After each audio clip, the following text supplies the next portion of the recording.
દર્શક મિત્રો, વેલકમ ગુજરાત ન્યૂઝમાં આપનું સ્વાગત છે। પ્રાપ્ત માહિતી અનુસાર ભરૂચ જિલ્લાના જંબુસર તાલુકાના પિલોદરા ગામના 40 વર્ષીય યુવાનનું ટ્રાન્સમેટલ કંપનીમાં મોત। ભરૂચ જિલ્લાના જંબુસર પંથકમાં કંપની ઉદ્યોગોમાં મોતની ઘટનાઓ બનવી સામાન્ય બની ગઈ છે। એક મહિનામાં 2 થી 3 ઘટનાઓ મોતની સામે આવી। અવારનવાર આવી ઘટનાઓ બનવા છતાં તંત્ર ચૂપ।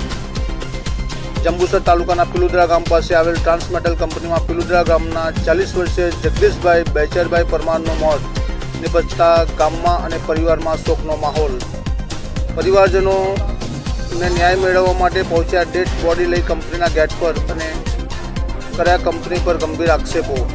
પરિવારજનોએ જણાવ્યું કે કંપનીમાં બેરલ ગોઠવાતા કોન્ટ્રાક્ટથી કામ કરતા મજૂરનું બેરલ ઉપર પડવાથી મોત થયું છે, જે બાબત મરણ જનારના પરિવારને ગામના જ કંપનીના કામ કરતા વ્યક્તિઓએ જણાવ્યું છે।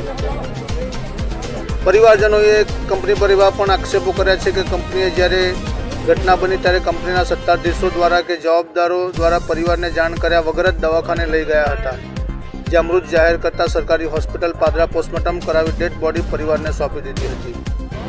ગામજનોનું એવું પણ કહેવું છે કે કંપનીમાં વારંવાર આવી ઘટનાઓ અવારનવાર બનતી જ રહે છે અને બહાર પણ આવતું નથી।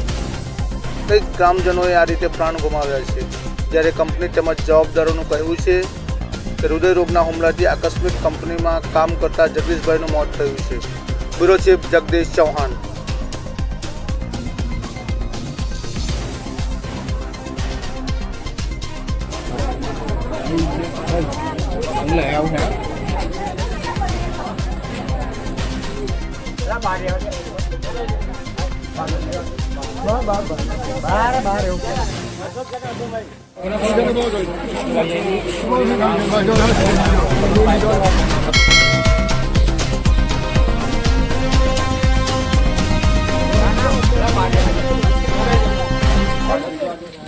બાર